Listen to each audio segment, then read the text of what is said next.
Gepleyer Adatlyk Radiosu. Akşamınız hayırlı olsun hormatly radio dinleyijiler. Şu gün 2017-nji ýylyň 6-njy iýuly hepdeniň penşenbe güni efirde habarlar gündeligi gepleşigimiziň etaty bölügine başlamadan ozal täzelikler dinleň. Olaryň mazmuny bilen sizi men Gözel Hudaýberdi ýa-da edýärim. Birleşen Ştatlaryň prezidenti Donald Trump Ýewropa ikinji saparyna başlap 6-njy iýulda Warşawa bardy we Polşanyň prezidenti Andrzej Duda bilen duşuşdy. Trump Warşawada geçirilen we regionyň ortaýyň energiýa götürüjilerden garaşlylygyny azaltmak maksadyny öz öňünde goýan 3 deňiz inisiatiwasynyň sammitinde gündogor we Merkezi Ýewropanyň döwlet hem hökümet baştutanlarynyň öňünden çykyşynda bu inisiatiwada Amerika siziň güýçli ýaranyňyz we berk partnýoryňyz bolar diýdi.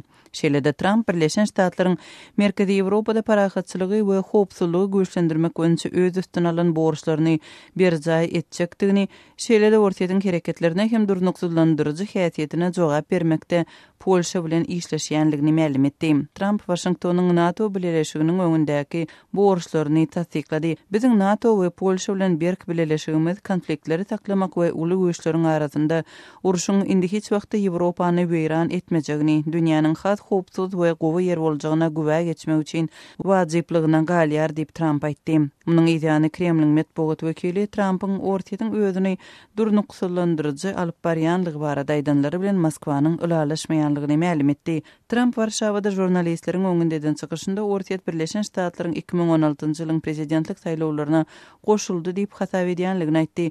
We men bu başga adamlar, başga ýurtlar hem bolup biler diýip hasap edýärin diýdi. Penşenbe güni Trump Gamburga baryp uly 20lik guramasynyň sammitine gatnaşar. 7-nji iýulda ortaýyň prezidenti Vladimir Putin bilen duşur. Trumpyň we Putiniň 7-nji iýulda Gamburgda uly 20lik guramasynyň sammitiniň dowamında geçiriljek gepleşigi olaryň birinji duşuşy bolar. Britaniýanyň daşary işler ministri Boris Johnson Demirgazyk Koreýanyň şu hepde geçiren raketa synagynyň paýhatsyz we bekanun bolanlygyny belläp dünýäniň Pxenyanyň hereketlerine garşy bilelikde durmagynyň möhümdigini aýtdy. Johnson 6-njy iýulda BBC telewizionsynyň çykyşynda Hytaý Demirgazyk Koreýa garşy goşmaça ädim ätmeli diýdi.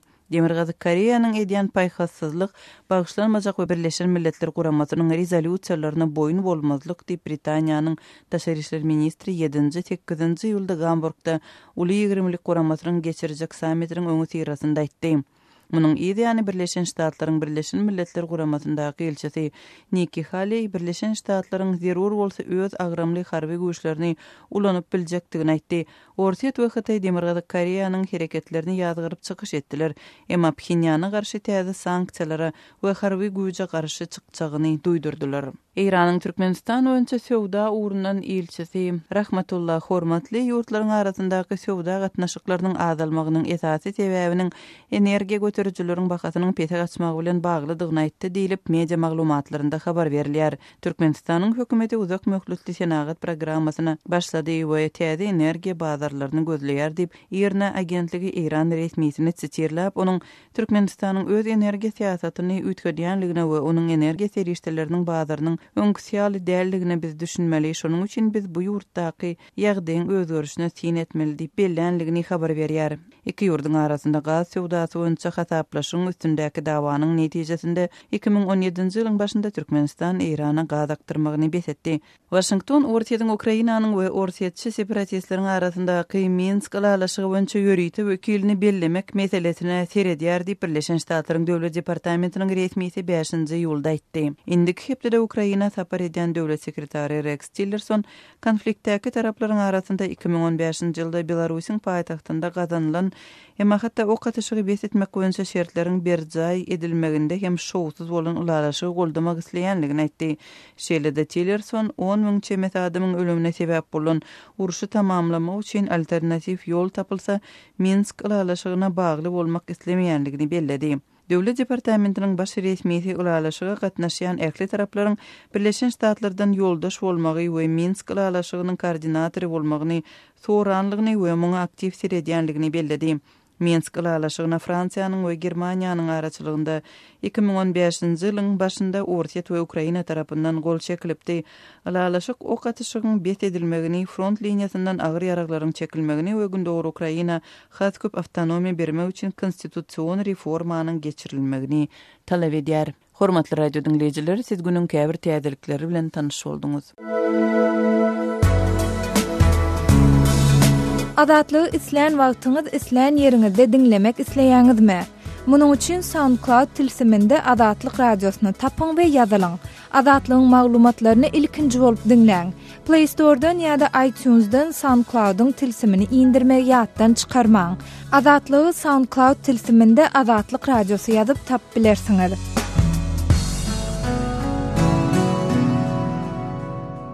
Gepler Adatlyk radiosu. Öňüňizde saglyk hormatly dinleýijiler.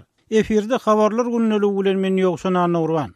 Türkmenistanyň prezidenti Gurbanuly Berdimuhammedow 5-nji ýylda Döwlet Howpsuzlyk Geňeşiniň mejlisini geçirip, güýç guruluşlarynyň işiniň ýakyn geljekdäki ugur ýoluny kesgitledi we ýene bir gezek Aziýa oýunlaryna görülýän taýýarlygy üns çekdi. Türkmen Döwlet Habarlar Gurulugynyň maglumatyna görä prezident sentýabr aýynda Aşgabatda geljek mehmanlaryň degişli derejede kabul edilmegi barada söz açyp, harby hemde hukuk goraýjy idaralaryň borjunyň jenaýata garşy barlyşyksız göreş alyp barmakdan ibaratlygyny ýatlatdy. Mundan başga prezident ýurdun migrasiýa gurulugynyň başlygynyň 6 aýyň dowamında ýurda gelen adamlar goýunça beren hasabatyny dinledi. Emma habarda hasabat döwründe Türkmenistanyň näçe daşary ýurtly mehmanyň bolanlygy anyklaşdyrylmady. Muňa derek döwlet dostany migrasiýa gurulugynyň ähli düdümleriniň işiniň Türkmenistany işegurlyk we tanyşlyk saparlary bilen gelýän daşary ýurtly mehmanlaryň anyk hasabalynmagynyň üpjün edilmegine gönükdirilmeligini ýatlatdy. Şunun bilen baglykda ol Aziýada günlerinde ýurda geljek mehmanlaryň degişli migrasiýa çäresini geçmekler üçin halkara ülgülerine laýyk şertleriň döredilmegi babatda bir näçe tawsyryk berdi. Türkmen Döwlet Habarlar Gurulugy edýär. Mundan Türkmenistanyň Aziýada görülýän taýýarlygyň çägini vilayet ýerlerinden gelýän ulaglar şähere goýbermegiň çäklendirilýänligi, olar üçin şäher eteginde ýörüýte awtodrolgalaryň gurulýanlygy, paýtagtda köni maşinalaryň hereketini çäklendirmek giýredilýänligi barada habar çykdy. Şeýle Aşgabatda prezident Berdimuhammedow özüniň talap esasyna propiska düzgünleri berketilip, region ýerlerinden gelýän migrant işçileriň zaýkyraýlarynyň bahasy gymmatlady we olaryň gelýän ýerlerine uğradylýanlygy, könürek eşikli adamlaryň saklanylýanlygy habar berildi. Türkmenistan daşary ýurtly syýahatçylaryň şol sanyny etnik türkmenleriň hem wiz almakda bir topar çäklendirme bilen ýüzbeýiz bolýan ýurtlarynyň biri hasaplanýar. Emma Türkmen lider Aşgabatyň soňky ýyllarda sevtary, halkara we dünýä derejesinde möhüm çäreleriň geçirilýän merkeze öwürlendigini belleýär. Türkmenistan sentýabr aýynda Aşgabatda ýapyk günalarda Söwüşdün otu boýunça geçiriljek 5-nji Aziýa oýunlary üçin 5 milliard dollarlyk olimpiýa şäherçesini gurdy. Bu şäherçäniň saklanmagy üçin 13 000 goly iş ýeriniň dörediljekdigi aýdyldy. Şeýle de synçylar Aşgabatda 20 ýyl odal gurulan täze aeroportuny ýykylyp, has döwre bahasy 2 milliard dollardan aşan uçar mendiriniň hem Aziýada geljek mehmanlarda täsir galdyrmak üçin gurulanlygyny aýdýarlar. Türkmen prezidenti iýun aýynda Aziýa oýunlaryna görülýän taýýarlyklaryň çägini olimpiýa şäherçesini gözden geçirdi. Dikuçarly Aşgabatyň üstünden aýlanyny we resmiýlere bir topar tanqydy belli etdi. Bu bellikleriň içinde şäherde gök, bagly dolaklar köpeltmek, awtodrolgalary gurmak, guruluşyk zibillerini aýyrmak ýaly tawsyryklar hem bar. Şol wagtda synçylar şäherde geçirilýän awadançylyk işleri bilen baglykda saýaly baglaryň, gyrymsagaçlaryň köp çapylanlygyny, odalam gyzgyn klimatly şäherde asfalt we beton nöşelen ýerleriň köpeldilenligini aýdýarlar. Adynyň aýdylmalygyny soran ýerli synçynyň tasdiklamagyna görä, baglaryň köp çapylmagynyň bir sebäbi howpsuzlyk aladalary bilen bagly. Medeniýet habarlaryna görä Türkmenistany Aziýa oýunlary wagtynda 5 000 oglay sportçy, 2,5 000 tälimçi, 10 000 hünärmen, 1,5 000 medeniýet işgäri, 200 000 oglay daşary ýurtda sport mustawy geler diýip çaklanylýar. Bu mehmanlar oýunlaryň guramaçylyk komitetiniň bildirmegine görä, Aziýada wagtynda ýurdun çägini, ýani ýol belesi hereket edip bilmezler we olaryň hyzmatlary üçin goşmaça tölek etmeli bolarlar.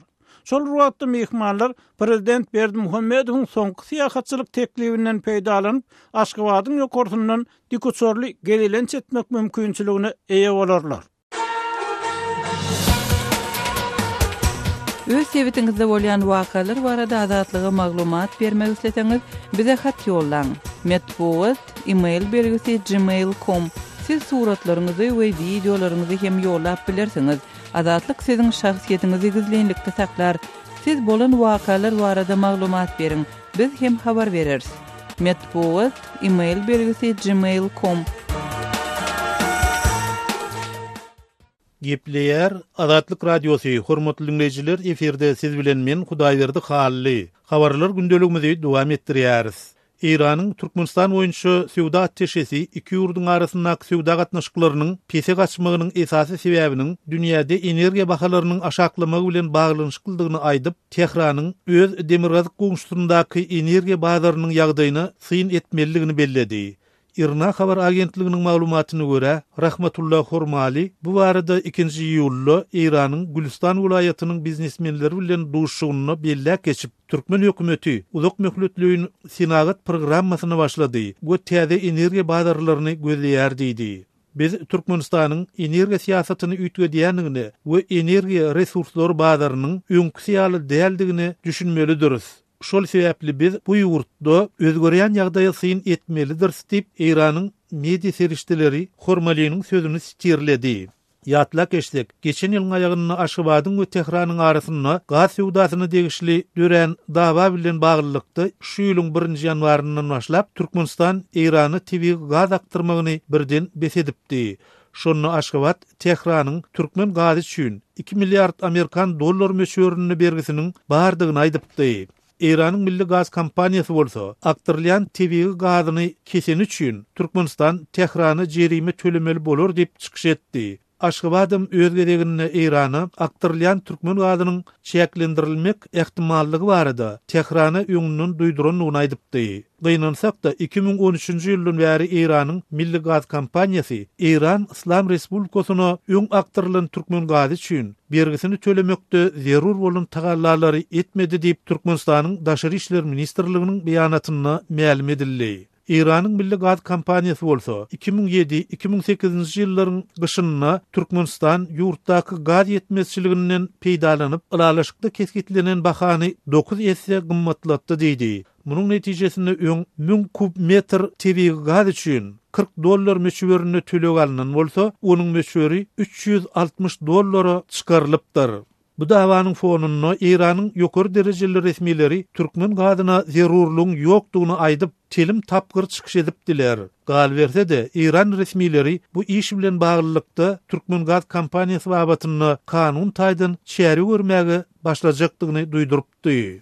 9 maýda Iranyň Tasnim habar agentligi Iranyň milli gaz kompaniýasynyň ýerine ýetiriji direktory Hamid Reza Areka salgylanyp, Tehranyň Aşgabady halkara arbitraj sudyna bermek üçin zerur bolan ähli dokumentleri taýýarlandygyny habar berdi. Areki Türkmenistany gazyň bahasy, gyş mewsimi gazy aktyrmagyny besedip ýetiren ziýany we aktyrlayan gazyň hili boýunça nägilelik bildirilýändigini aýdypdy. 26 maýda bolsa, Areki Türkmenistan TV gazynyň bahasyny arzanlatsa, onu Iran Türkmen gazyny satyn almagy dowam etdirer diýdi. Eger Aşgabat Tehranyň şertlerini kabul etmese, onu Islam Respublikasy Türkmenistany halkara arbitraj sudyna berer we bu babatda ähli taýýarlyklar görüldi diýip belledi.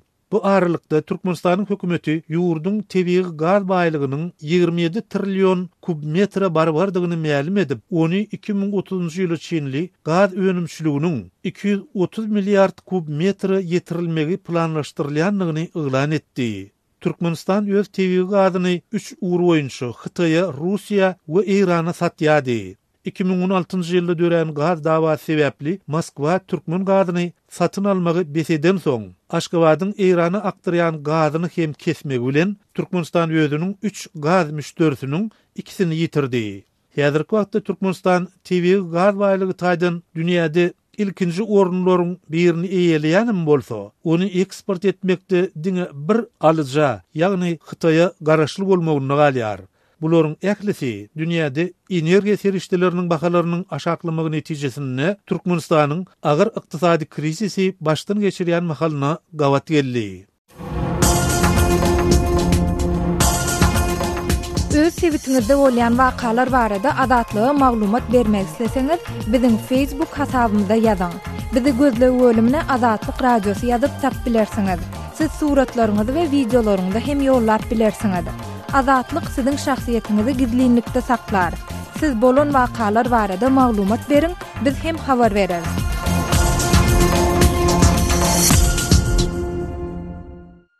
Gepleýär Adatlyk Radiosu. Habarlar günneligi gepleşigimizi Adatlyk Radiosunyň Türkiýedäki habarçysy men Döwlet Baýhan dowam etdirýän. Gülönçü güman edilýän türkmen Kaziýetden deportasiýa edilmegini sorady.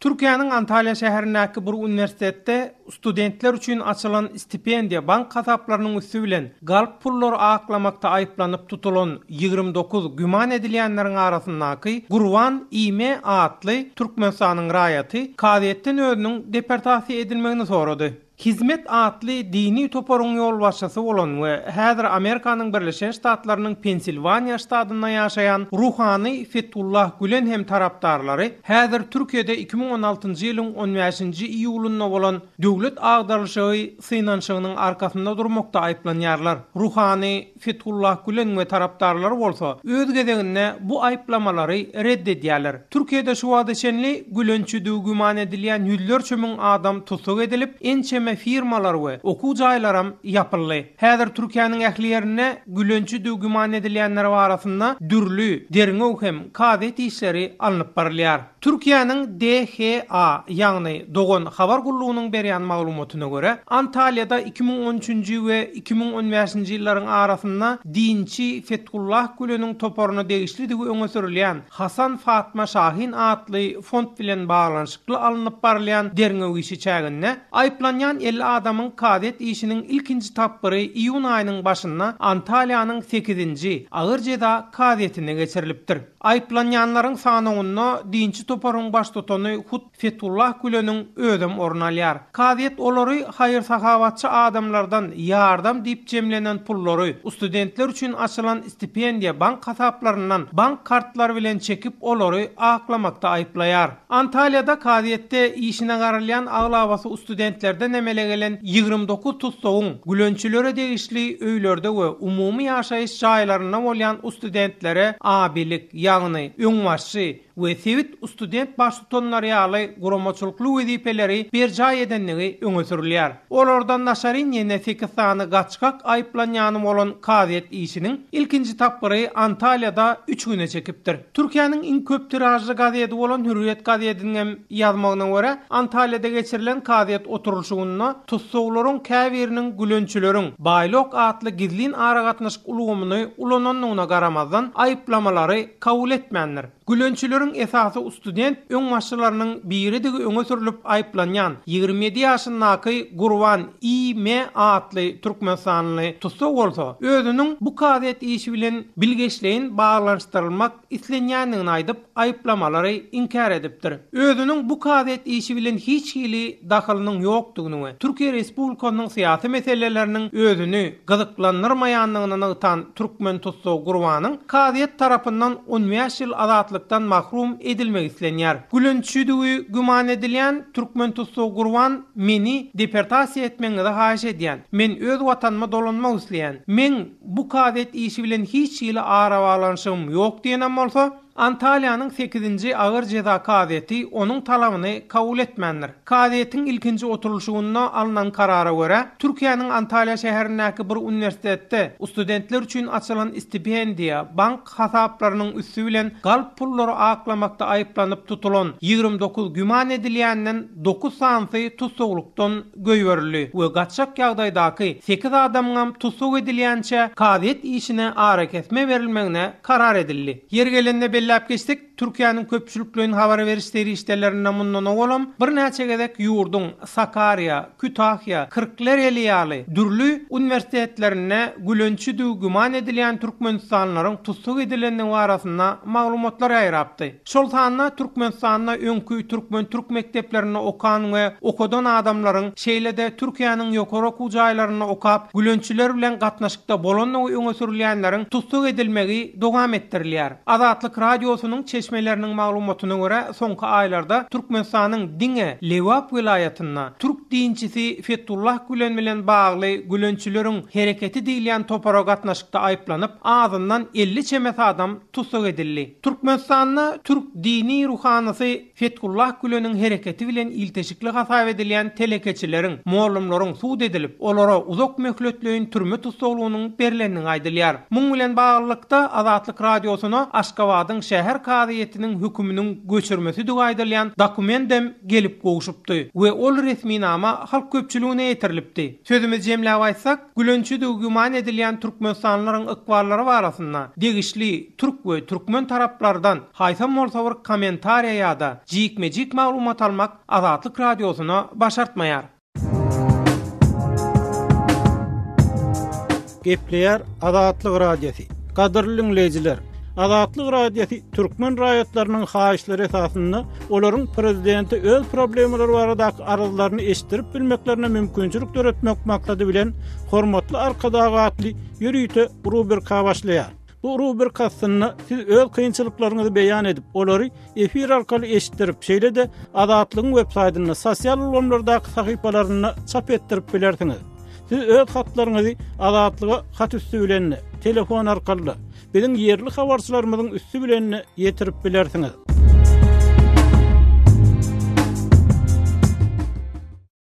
Gepleýär Azatlyk radiosi. Eferde habarlar gündəligi programmamyz. Men Şaýmerdan Gulumrady Kabuldan. Türkmenistan, Awganistan, Pakistan we Hindistan gaz geçirjisiniň region üçin ykdysady ähmiýeti barada Kabulda şu gün ýagny 6 iýulda maslahat geçirildi. Oňa Türkmenistanyň resmiler gatnaşdy. Şeýle maslahatlaryň günorta gün motor Awganistanda hem geçiriljekdigini Awgan resmileri aýdýar. O topik proyektiniň ähmiýeti barada halka maglumat beriljekdigini ma'lum edýär. Topik gaz geçirji proyektiniň gurulşynyň we işe girdilmeginiň operatorynyň direktori Muhammed Murat Amanowyň aýtmagyna görä, topik taslamasynyň işiniň belli bölegi şu ýylyň ahirine çelli amala aşar.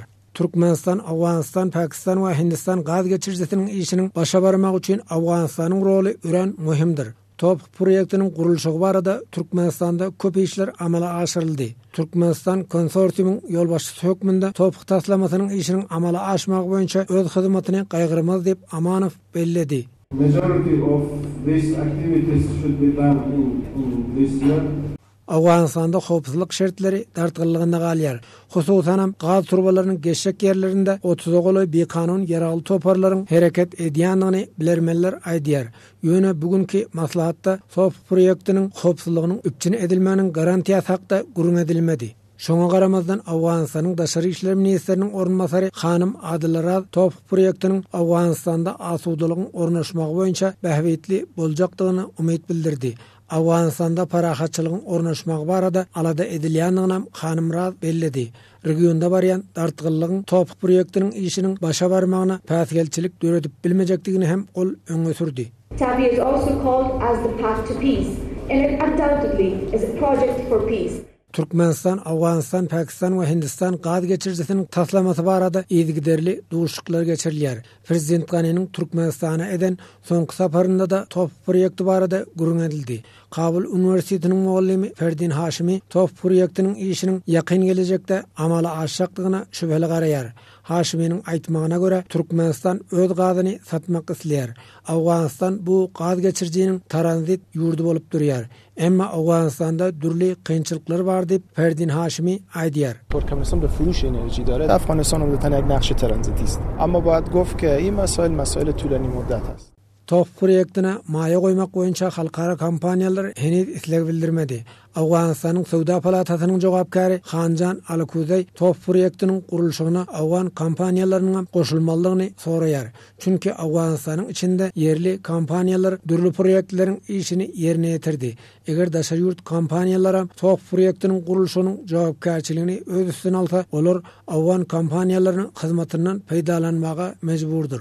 Şu sebäpden proýektiň gurulşy işleri Awgan kompaniýalaryna ynanylmalydyr diýip Alkuzey aýtdy. کسی خارجی بیان بالاخره و مجبور میشن که پس به افغانا قرارداد بکنن پروژه برای افغانا داده شد.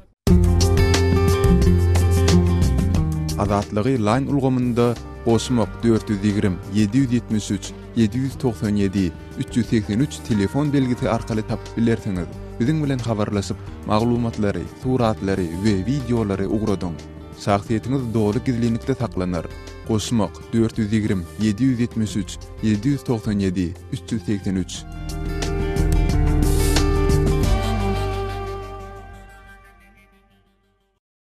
Gepleýär Azatlyk Radiosu. Habarlar günneligi gepleşigimizi dowam etdirýäris. Türkmenistanyň orta mekdeplerinde we ýokary kujalarynda tomusky din jaryş möwsümi dowam edýär. Şunlar mekdeplerde çağlar üçin ýörite din jaryş lagerleriniň gurnolýandygy aýdylýar. Lewap vilayatynyň Däne etrafyndan öý hojalykçy Selime daýda bu etrapdaky mekdeplerde gurnolýan çağlar lagerler barada Türkmenistana habarçymyz Sultan Açylywa gurrun berdi. Oba yerlerinde çağlaryň tomus kanikuli nähile gurnolýar, din jaryşlary kanikul döwründe nähile gurnolýar. Gurnolya, ol muallimler naharlarını tayarlayalar. Her gün bir muallim dejurnu bolýar da näme nawatçy bolup nahar tayarlap şu taýda mektepde tayarlay ýoksa da öýünde tayarlap eltdi. Şeýdip çağalary şu lager geçirýärler da saklaýarlar, o lager etip saklaýarlar. Näçe wagt dowam edýär çağalaryň şeýle din jaryşlary möhleti näçe günlük? Bir ay, 2 ay şeýle bolýar. Tomus kanikulu geçýänçe bolýar da. Her ýygnalan topar üçin näçe gün bolýar? Her topar üçin 1 ay saklaýarlar. Bir ay saklaýarlar. Diňjalýar, on soň ikinji tapkyr başlaýar. On soň ýene ikinji tapkyr başlanýar. Olam 1 ay geçirilýär. Şeýle 3 tapkyr etdiler de. Şu kanikulu törýänçe lager etdiler. Her topara, her möwsüme näçe çağa alyp bolýar? Indi Kanadam goýberen ok 20-15 soň ýyl çağa bolýar da her mektepde şeýlerek. Çağalaryň şu nahary iýmek içmek üçin enatalardan pul ýygnalýarmy? Ýok, enatalardan pul ýygnalanok. Ol muallimler özleri öz hasabyna bişirýärler, taýarlaýarlar, şu geçirýärler da. Muallim öz ýüzünden ýylyň çağına ýitirmede bir aýlap. Bir ýerden tölenýändir. Her gün bir muallim demekdi da, şonu bir aylap bir muallim del. Yo bilen şu bir gün epesli produkta gerek. Muallim ýöne ýol başçylyk etýändir da şonu bişirip taýlap äkelip bermäne. Pulu kim töleýär? Pulny özleri töleýärler, enatadan hiç pul ýygnanoklar. Bize şeýle bilemek. Mekdebiň töwereginde bir taýaly baglar, şu çağlar oýnar ýalyk arasa meýdançalar barmy? Hemme zatlar var. Oýnar ýalan bagam bar, gezelençe de ekipler, ýakynrak yerlere görer ýaly, görmedik yerlerini ýol başçylyk edip gezdirýärler. Din jaryşyňa gündüzine mi ýa bolmasa şu taýda ýatymlaýynmy? Ýok, ýatymlaýyn däl, diňe gündüzine geçirýärler. Gündüz seretýärler, akşamna öýüne uğratýarlar. Ýerden barýarlar mektebe. On soň akşamlyga öýüne gaýtýarlar. Gündüz saklaýarlar da. Obadan, ýa-ni oba lagerynden başga gökdere da iýerilen çağlar bolýarmy? Bar, oba goýberýärler, gökdere gitdiler, owaza gitdiler. Ýöne ýagdaýy barlar, gitdi, hemme gidip bilen oba. Ýagdaýy bar adam gitdi. Gitmeýän çağlar höwes etdilermi? Höwes etdiler, gitsek diýip, ýöne ýagdaýy ýok, gidip bilmeýärler. Çağlar başga näçelägere berilmeýän, barmaýan çağlar näme bilen meşgul bolýarlar? Enatasyna kömekleşýärler, kärende de işleýärler, öýünde mal gara seretýärler, şeýle de. Gepleýär Azatlyk Radiosu. Eferde habarlar günneligi bilen men ýoksun Anurwan. Birleşen Ştatlaryň prezidenti Donald Trump Warşawadaky esas çykyşyny Russiýany Ukrainadaky we beýleki ýerlerdäki durnuksuzlaşdyrjy işlerini betetmäge çagyrdy we hususan Washingtonyň NATO'nyň 5-nji maddasyna ygyrarlylygyny gaýtadan tasdik etdi. Trump 6-njy ýylda Warşawanyň taryhy Krasinski skwerine çykyş edip Russiýany duşmançylykly rejimleri, şol sanyna Siriýany we Irany gollamagy betetmäge, oňa derek umumy duşmanlara garşy söwgeşe hemde sivilizasiýanyň özüniň gorawyna goşulmaga çagyrdy. Şeýle Trump Amerikanyň NATO ýaranlaryny günwatary radikal islamçy terrorçulardan we terrorçularyň alýan islenlik görnüşdäki ideologik gollawyndan goramak işine goşulmaga çagyrdy. Ol Birleşen Ştatlar gaýta-gaýta diňe söz edýär. Eýsem öz hereketlerine hem özüniň NATO şertnamasynyň 5-nji maddasynyň arkasynda durýanlygyny görkezdi diýdi. Bu madda NATO'nyň bir ýurduna hüjüm edilmeginiň onuň ählak zatyna hüjüm edilmegini aňladýanlygyny tasdikleýär. Birazdan Trump Birleşen Ştatlar Merkezi Ýewropada paragatçylyk we howpsuzlyk üçin etmäge ygyrarlydy hemde Polşa bilen bilelikde Russiýanyň durnuksuzlaşdyrjy gylyklaryna gaýtaw bermek üçin bilelikde işleýändigini aýtdy. Trump Polyak prezidenti Duda bilen duşukdan soň Washingtonyň NATO ýaranlygyny ygyrarlygyny gaýtadan tasdiklady we biziň NATO we Polşa bilen berk ýaranlygymyz konfliktiň öňüni almak we Ýewropadaky beýik döwletleriň arasynda inni gaýdyp uruşdurmalygynyň üpjün edilmegi dünýäniň howpsuz hemde has gowy ýer bolmak üçin aýgatlylygyna galýar diýdi. Russiýa bilen arasynyň ýakynlygy Moskvanyň Sewitdäki niýetleri bilen naýrlykda, hususan Russiýa Ukrainanyň Krim Sewitini beýkanun anneksiýa edip Günnäwür Ukrainadaky separatistlere gollaw berenden soň şeýle-de Birleşen Ştatlardaky we käbir Ýewropa ýurtlarynaky saýlawlar makalyna jemgyýetçilik pikirini tähir etmek kampaniýasy diýilýänden soň Polşanyň aladalary ýokarlandy. Kremliň sözçüsü Moskvanyň Russiýanyň durnuksuzlaşdyrjy hökmünde häsiýetlendirilmegi bilen alalaşmaýanlygyny aýtdy we Kreml Russiýa bilen Birleşen Ştatlaryň arasynda düşünişmäniň ýokdugyna gynanýar diýdi. Trump Merkel we Günnäwür Ýewropanyň döwlet ýolbaşçylary bilen duşup giýişlik Germaniýada Hamburgda geçecek 20'ler sammitine we 7-nji ýylda Rus prezidenti Vladimir Putin bilen duşmaga uğramadan öňen Polşanyň halkyna telewizion arkaly ýüzlenme bilen çykyş etdi. Ol Warşawadaky 3 deňiz inisiatiwa sammitiniň döwlet we hökümet liderleriniň öňünde söz sözledi. Bu sammit Polşa bilen Horwatiýanyň bilelikdäki proýekti bolup 2016-njy ýylda Adriatik deňizi, Baltika deňizi we Gara deňizi bilen serhetleşýän ýurtlaryň arasynda söwda, infrastruktura, energiýa we syýasy hyzmatdaşlygyny güýçlendirmek maksady bilen başlandy. Bu inisiatiwa Wengriýa, Çek Respublikasy, Slowakiýa, Ruminiýa, Bolgariýa, Litwa, Latviýa, Estoniýa, Sloveniýa we Awstriýa hem girýär. Trump may aýyna Ýewropadan ilkinji saparyny 5-nji Abbasanyň prezidenti bu sözlerinden soň haýyl etmän Hamburga 20'ler toparynyň sammitine uraýar. Trump bilen Putiniň ilkinji duşuşy 7-nji ýylda 20'ler sammitiniň gapdalynyň geçirilýär. Gün tertibiniň baş meselesi Siriýa konflikti. Şol sanyna Abbasanyň Siriýada uçmasy zonalar döretmek teklibi wagtynda hyzmatdaşlyk etmek meselesi bolar öýdülýär. Hormatly radio dinleyijileri, şunuň bilen habarlar gündeligimiziň şu günkü sanyny geçirip gotarýarys.